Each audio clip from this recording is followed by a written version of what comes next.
एक मिनट करण, आज भी मैं देख रहा हूँ कि जितने भी मतलब छात्र हैं तो ये कह रहे हैं कि बीजेपी जो है कि शोषण कर रही है, छात्रों को भर्तियां नहीं दे रही है, अखिलेश को लाया जाए, अखिलेश आएंगे तो जो है कि नौकरियां आएंगी। क्या सच में आएंगी? नहीं आएंगी, बता रहे हैं ना। कारण क्या है, 90-91 में, उसके पहले 90-91 में नई आर्थिक नीति लागू की गई।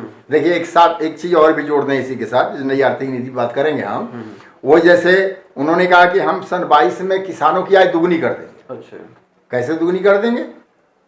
देखिए, जब सरकार ने अपने हाथ खुद काट दिए, नई आर्थिक नीति 90-91 में लागू हुआ, ठीक, उसी समय रूस में जो मजदूरों किसानों का जो बचा खुचा राज था वो खत्म कर दिया गया साम्राज्यवादियों द्वारा, अमेरिका द्वारा और वहाँ के गद्दारों के द्वारा, पूंजीवादियों द्वारा। वहाँ खुल करके पूंजीवाद आ गया। दुनिया में आज तक चाहे पेंशन हो, चाहे नौकरी हो, या कहते हैं बाजार भाव पर कंट्रोल हो, पूंजीपतियों के मुनाफे पर कंट्रोल हो, ये सारा काम जो है रूस की क्रांति के बाद, जो समाजवादी क्रांति हुई थी, पूरी दुनिया में पूंजीवाद और उसकी जो सत्ता सरकारें हैं वो करने के लिए मजबूर हो गई, कहीं उसका असर न पड़े। अच्छा। और जब वहां रूस में धीरे धीरे खोद खोद करके उसको जब खत्म कर दिया गया, बचा कुचा समाजवाद भी खत्म हो गया, मजदूरों किसानों का राज पलट दिया गया, पूंजीवाद आ गया, तब अमेरिका के नेतृत्व में साम्राज्यवादियों ने पूरी दुनिया पर नई आर्थिक नीति और नकल प्रस्ताव थोप दिया। भारत सरकार यहाँ का पूंजीपति बन चुकी, उनका दलाल है, गुलाम है कह लीजिए, ठीक है। उन्हीं के द्वारा बढ़ा और उन्हीं के द्वारा विकास किया, आज भी करता आ रहा। तो जब नई आर्थिक नीति लागू हुई तो पुरानी आर्थिक नीति में क्या था कि सरकार के कल कारखाने थे, उद्योग सेवा व्यापार, सेवा क्षेत्र में यातायात संचार व्यवस्था से लेकर के ऊर्जा क्षेत्र में बिजली तेल पेट्रोल, ये सारा सरकार चलाती थी। तो जाहिर सी बात है कि जब सरकार इसको चलाती थी तो इसमें वो रोजगार देती थी। अब जब उनके हाथ से छोड़ करके पूंजीपतियों के हवाले कर दिया गया, निजीकरण कर दिया गया, तो सीधी बात है कि नौकरियां अब नहीं मिलेंगी।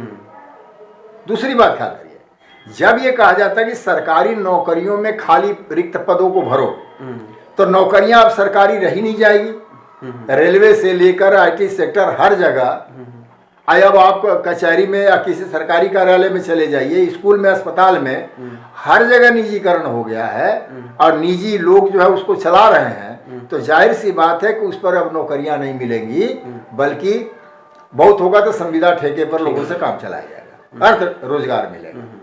इसलिए ध्यान ये रखना है कि अगर छात्र नौजवान ये चाहते हैं कि हम रोजगार पाएं, तो पहले उनको समझना पड़ेगा कि ये नई आर्थिक नीति जो है उसके खिलाफ लड़ाई लड़नी पड़ेगी। नई आर्थिक नीति को खत्म करना पड़ेगा। और जो सरकारें वादा नेता करती हैं कि मैं रोजगार दूंगा, ये करूंगा, उस झूठ बोलते हैं। ये केवल जुमला है, जो आज प्रसिद्ध शब्द हो गया जुमला। ना पहले वो झूठ फरेब कहा जाता था, तो जुमला है, कोई नहीं देने वाली। क्यों? क्योंकि ये सारी पार्टियां और ये सरकारें, ये पूंजीपति वर्ग की सरकारें। देखो, नई आर्थिक नीति जिस समय लागू हुआ उस समय छात्र नौजवान से लेके बहुत सारे लोगों ने खुशियां मनाई कि आपका पूछना, अब तो हम सीधे अमेरिका जाके पढ़ेंगे, अब विदेश जाके इतने पैकेज की नौकरी करेंगे। यहाँ तक हो गया कि नौजवानों में एक चीज भावना बना दी गई कि भारत में ये सब नौकरी, पहले था कि भाई एसपी कलेक्टर बन गए तो बड़ा ऊंचा मामला हो गया, या डॉक्टर इंजीनियर बन गए। उन्होंने ऐसा पढ़ाया, मीडिया के द्वारा प्रचारित किया कि अरे इसमें कुछ नहीं रखा है। बड़े बड़े जो आईएएस थे, पीसीएस थे, आईपीएस थे, उन्होंने अपनी नौकरियां छोड़ दी बड़ी बड़ी कंपनियों में करोड़ों करोड़ों का पैकेज ले लेकर के। अच्छा। तो वो सब ये नहीं जानते थे कि आने वाले दिनों में पूंजीपति क्या करेगा। पहले तो फंसा करके अपने तरफ करेगा, बाद में लुटेगा।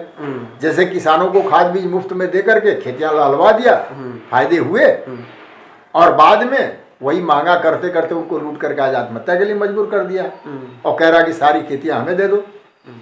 तो छात्रों नौजवानों को नंबर एक बात, उन्हें पहली बात तो ये समझना पड़ेगा कि आज देश में या दुनिया में जो हालात हैं वो किन कारणों से है। और अगर ये छात्र नौजवान पहली बात तो ये समझ कि बड़ी बड़ी कंपनियां जो विदेश से आ रही हैं वो साम्राज्यवादी कंपनियां हैं। वो पहले ईस्ट इंडिया कंपनी होती थी एक, वो 100 साल 200 साल तक गुलाम बना करके लूटी, 100 साल तक, ठीक।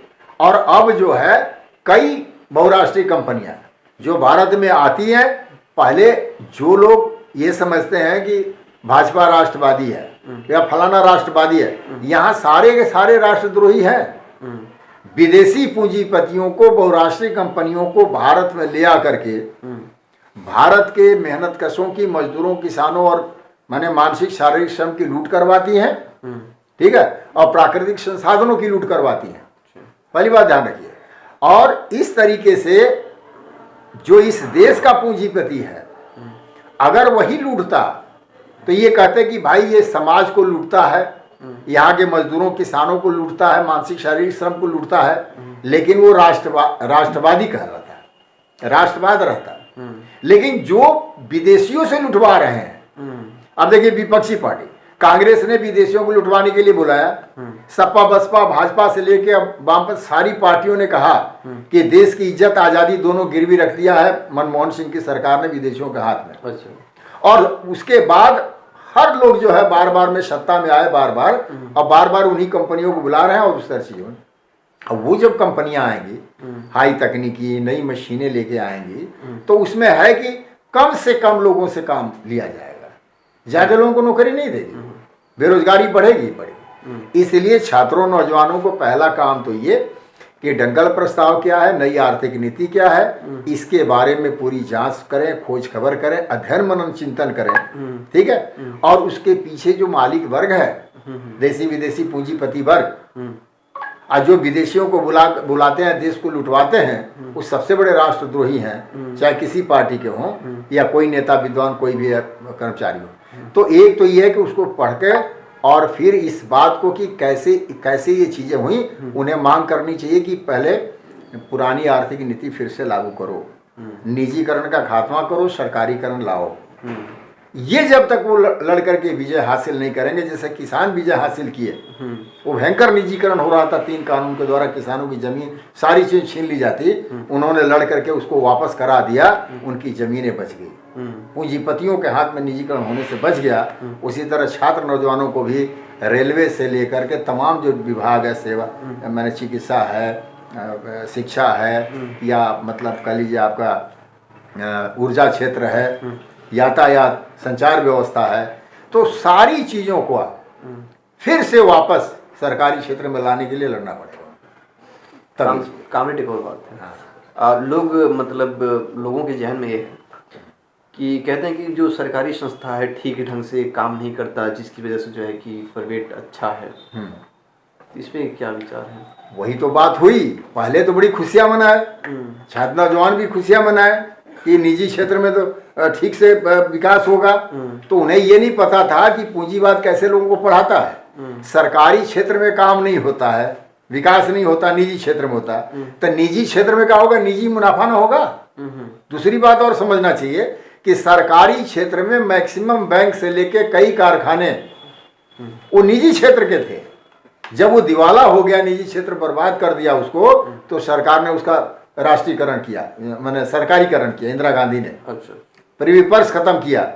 और उसी तरीके से आज देखिए, अगर उनका मुनाफा हो रहा है निजी क्षेत्र में, तो बार बार सरकार से, और वो अभी कोरोना काल में आम जनता को 5 किलो अनाज दे दिया गया, नहीं समझ पाए, लेकिन उन पूंजीपतियों के लिए लाखों करोड़ रुपए की रियायत दे दी गई। वो तो और भिगोंगे हैं, वो अगर अपने बल पर खड़े होते, उनका लाभ होता है और वो क्या नाम लाभ किए हुए हैं, तो क्यों उनका संकट आ गया कि सरकार से उनको लेना पड़ गया? और सरकार ने उनको दिया, दे करके उनको खड़ा कराया। आज देख लीजिए वो जो बजट आने वाला है, ठीक है, अब बजट के आने के पहले ही ये लग रहा कि जो संकट है देश में, सरकार को मजबूर होकर के मजदूरों के लिए, किसानों के लिए, छात्रों, नौजवानों के लिए कुछ करना पड़ जाएगा। यानी नई आर्थिक नीति के अनुसार जो चीजें हैं कि नौकरियां नहीं दी जाएंगी, सरकारी पोस्ट नहीं भरे जाएंगे, संविदा पर काम कराया जाएगा जिससे बचत होगी। उसी तरह किसानों की छूट नहीं दी जाएगी, सब्सिडी नहीं दी जाएगी, मजदूरों के साथ ऐसा किया जाएगा। तो ये सारा जो उनका है मामला, उसके उल्ट जा सकता है। केवल यही दबाव देने के लिए कि बजट अगर ये बनाए तो कहीं ऐसा न हो कि पूंजीपतियों के में कटौती कर दें पैसा देने में, और मजदूरों, किसानों के हिस्से में पैसा बढ़ा दें।